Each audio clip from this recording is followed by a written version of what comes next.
que la causalité qui domine ce récit ici est d'ordre historique, cosmique, mystique ou magique? Bien, merci Monsieur Nathan.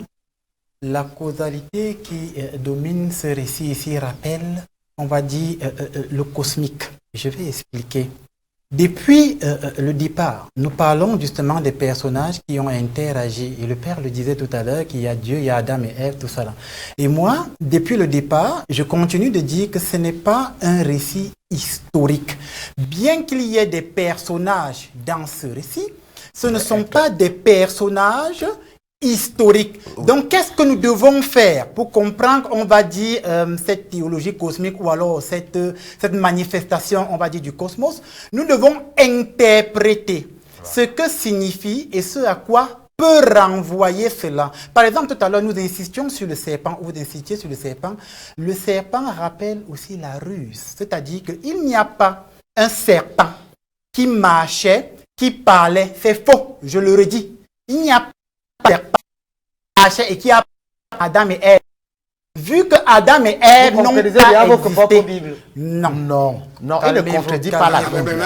C'est ce que vous nous posez tout à l'heure. Écoutez, Nathan. Non, c'est Landry qui parle. Père Landry avait la parole. Qui vous a donné la parole? Vous qui vous l'a donné. Père Landry. Qui vous l'a donné à vous? Merci. Père Landry a la parole. Merci. Bien. J'étais donc en train de dire que depuis que nous sommes sur ce thème, je le dis qu'Adam et Ève étaient un mythe. Donc il n'y a pas un serpent qui a parlé à un homme qui s'appelait Adam, a parlé à une femme. Il n'y a pas une pomme qu'on a mangée. Ça n'a pas existé. Maître Dokira a donc raison. Maître Dokira fait serpent, c'est le phallus. Non, justement, c'est une erreur. Non. Maître Dokira fait une interprétation qui est liée à sa doctrine. Et nous, les chrétiens, on n'est pas d'accord. J'expliquais donc que, vu qu'il n'y a donc pas de serpent, chacun doit interpréter pour comprendre qu'est-ce que cela signifie. Et pour nous, le serpent rappelle la ruse. Parce que vous disiez tout à l'heure, pourquoi on n'aurait pas pris un autre animal? Justement, parce que le serpent a cette aptitude de se faufiler sans qu'on ne le voie.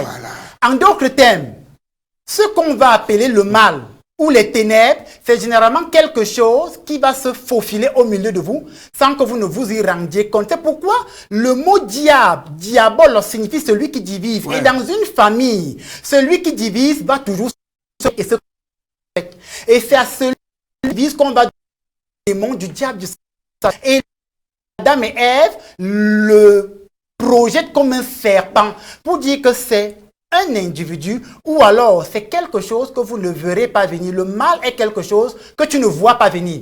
C'est lorsque ça te percute que tu réalises que...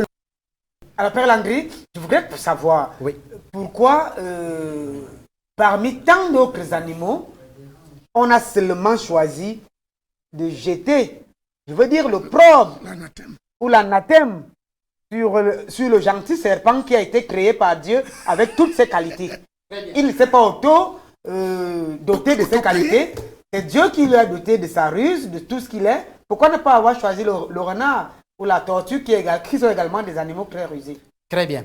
J'avais dit ici que ceux qui ont écrit le mythe d'Adam et Ève ont regardé comment les peuples autour d'Israël vivaient. Ils ont regardé les mythes des autres peuples autour d'Israël. Ils ont pris et ils se sont dit, c'est comme ça que nous, on va interpréter en modifiant ça, c'est la vérité. Non, ce n'est donc pas Dieu qui a inspiré. Permettez-moi de continuer. Une fois donc qu'ils ont regardé les peuples autour d'Israël, ils se sont rendus compte que chez ces peuples-là, le serpent était identifié comme quelque chose de dangereux.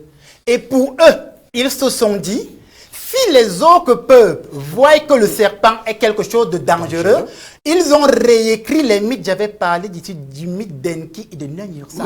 Ils ont réécrit ce mythe en laissant le serpent ou alors en projetant le même rôle que le serpent avait ailleurs. Parce qu'ils se sont dit, si 2, 3, 4 personnes voient que le serpent est mauvais, ils se sont dit, nécessairement le serpent est mauvais. Juste cet angle, Père Landry, en revenant sur une question essentielle.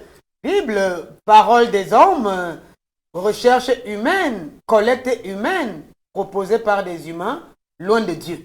Très bien. Si on s'en tient à ta démarche. Très bien. Ce qu'il faut donc comprendre, c'est que la Bible reste des écrits humains qu'il faut interpréter pour comprendre le message sous-jacent. Maintenant, la problématique va se poser à partir du moment où, si je veux interpréter la Bible sans tenir compte du contexte culturel de ceux qui ont écrit, je vais mal l'interpréter. Par exemple, nous sommes là sur les personnages du mythe d'Adam et Ève. Si quelqu'un ne sait pas qu'ils ont calqué l'ancestrologie des peuples autour d'Israël, il va donc commencer à se dire qu'il y a un individu qui s'appelait Adam et que le serpent lui a parlé, ce qui est extrêmement faux. Donc, ils ont écrit, et c'est à nous qu'il revient le rôle de lire, de dissocier justement à quel moment il y a de l'inspiration divine. C'est pourquoi j'avais dit ici que dans le parcours du mystique, il y a la purification, l'illumination et l'union. Ça veut dire que celui qui lit la Bible va passer par l'illumination, ce qu'on va appeler l'inspiration divine. Lorsque vous lisez la Bible, c'est Dieu qui vous inspire à comprendre ce à quoi renvoient les différents personnages.